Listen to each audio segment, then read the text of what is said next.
Dude, we cannot keep letting them get away with it. Let's be honest, you guys know what the fuck I'm talking about. Y'all are on TikTok. Don't lie to me. You can't fool me. My eyes see everything. You guys saw Simu Liu digging into those two Quebecois, right? Oh yeah, you guys probably didn't realize they were Quebecois based off of how they were dressed. I thought they were like dressed in some sort of stereotypical like German or Swedish fit. But yes, as it turns out, they are Quebecois.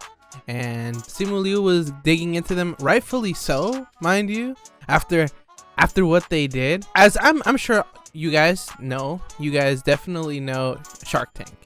Big show. It has that dickhead Kevin O'Leary, that son of a gun, that piece of shit. As some of you might not know, there's a separate show that's a similar concept, but this one's called Dragon's Den. And Simu Liu was the first celebrity dragon, I guess you could say. Basically, they do the same thing as Shark Tank. Entrepreneurs, they bring their product and they present it to people, and they request a certain amount of funding for a certain percentage of the company, yada yada yada. In come these two very brave souls because the audacity to come and present this to Simu Liu, of all people, a Chinese man, correct, if I'm not mistaken? Yes, a Chinese man. These people, they come out with this product of theirs. They describe it as, oh, we really decided to reinvent the wheel with this one. We did something that people never thought of before. You guys know that very popular drink that already exists, boba? That drink that nobody knows what really is in it? It's a mystery. It's a mysterious object from a foreign land. Oh, well, yes, we've decided to simplify it and put it in a bottle with our popping boba. And if you sit down to think about what they said, you'll understand that that's the stupidest thing anybody in the world has said. Because there is nothing mysterious about boba.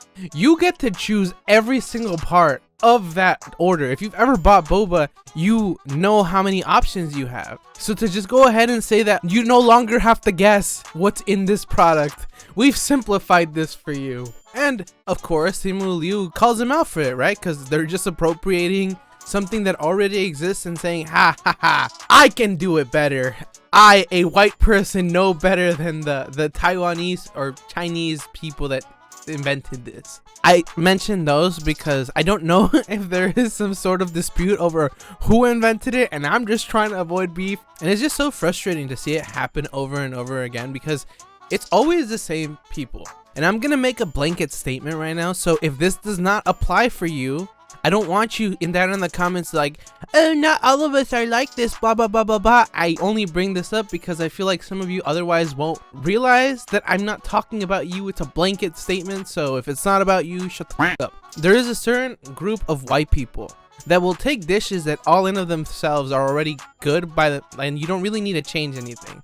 And they'll take that and they'll be like, let me put my touch on it. I'm creative. I can do this better. I can do this better than generations of people that have come before us. If anybody can fix this, it's me, Shania from Tennessee, age 20, 4 kids, twice divorced. I don't know why I had to paint that kind of person in particular.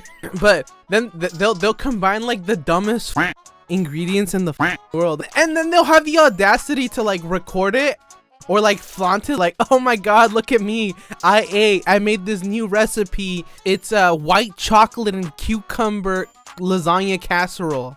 And you look at it and it just looks like straight vomit. Like someone ate chocolate, lasagna, and cucumbers all separately, threw them up, and then put that in a container. That's what it ends up looking like. Also, no seasoning. Never any seasoning. For some reason, these people are scared of seasoning. And they do it all the time. For example, just look at the people, what did they call them? Crunchy tortilla or whatever it was that they basically just toasted a tortilla, made it into a tostada, and then claimed it as something else. And there's so many people that think that this is okay. I understand experimenting with food, but at some point you gotta realize that what you're doing is a disservice, especially here where you're taking a product that already exists, you're marketing as something that it's not, and you're targeting like a very specific group of people. Because who's really gonna drink this? People who already enjoy boba aren't gonna probably drink this. It's gonna be some like 65-year-old white woman in Beverly Hills who's like, oh my god, I want to experience something ethnic, and then they'll go out, they'll buy this, and it's just the most watered down product you've ever seen. It just feels like offensive. Just it takes something that's inherently about somebody else's culture and be like, I can do it better. You know, just it's colonizing, but with food, basically. I tried doing some research. So the product is called boba, but it's spelled B-O-B-B-A, so boba. The founders are Sebastien Fizet and Jess Flannette. The girl looks a lot more normal, but something about the guy just gives off this kind of air like this person has never had to work a day in their life to get to where they're at. Mommy and daddy probably did everything for them, and just like staring at him just to the deepest parts of my soul just makes me mad that somebody is like this person is taking this product and just being like, oh, I like this, it's mine now, I'm making it my own thing, I'm making something new, but it's like just borrowing off of a concept that already exists. When I tell you that nothing fucking pissed me off more than the dragon that's like, oh my god, why are you being so sensitive, sometimes things have to be changed. It's so frustrating to hear that coming from another one of the minorities in the group, and this goes back to what I say. So if you know one thing about me, it's that I don't fuck with billionaires. I don't fuck with rich people. In my eyes, they don't see humans as people. They see them as just a means for them to get money. That's the only way that you could become, say, a billionaire.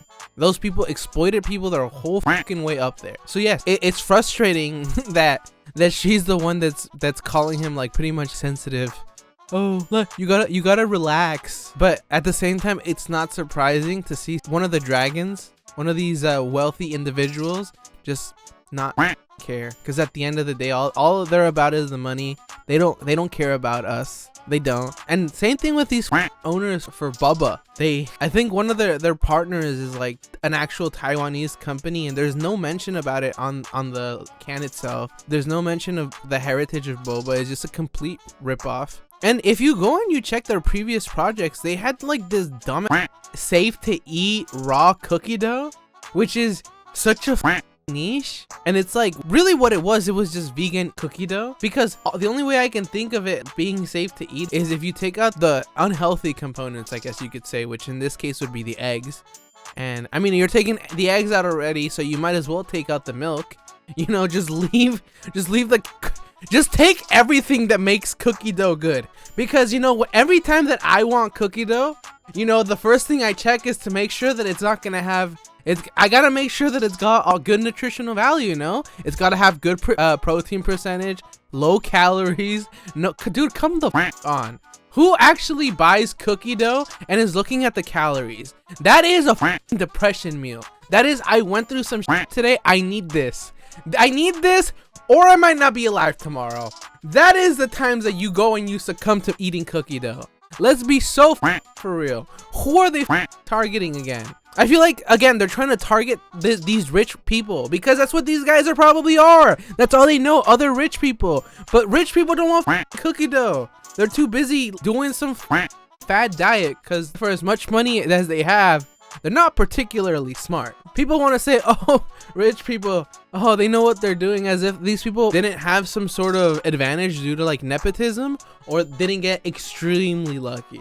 But you know what? This is some bullshit. You guys know this. We can't let this stuff just slide. Simu Liu is defending them from backlash, but I'm like, no, that. You gotta stand on business with these types of situations. We can't just let this stuff fly. Just look at what happened with the English.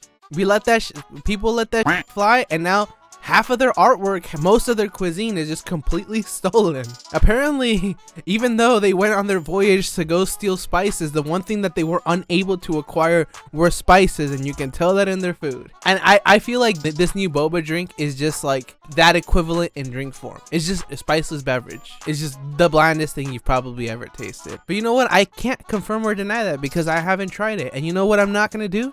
I'm not gonna try it. So if you want to go out and try it and then genuinely be like, yo, this shit is ass, that's on you. I'm not supporting this BS, and I hope you guys don't either. That being said, what do you guys think? Do you guys think I'm being too harsh? Am I being unreasonable? Do you agree with me? Because if you do, that's actually kind of sick, and we should be best friends. Just putting that out there. Just leaving that offer on the table. Thank you guys for watching up until this point. Don't forget to like, subscribe, and hit the bell, and I'll catch you guys next time. Peace out.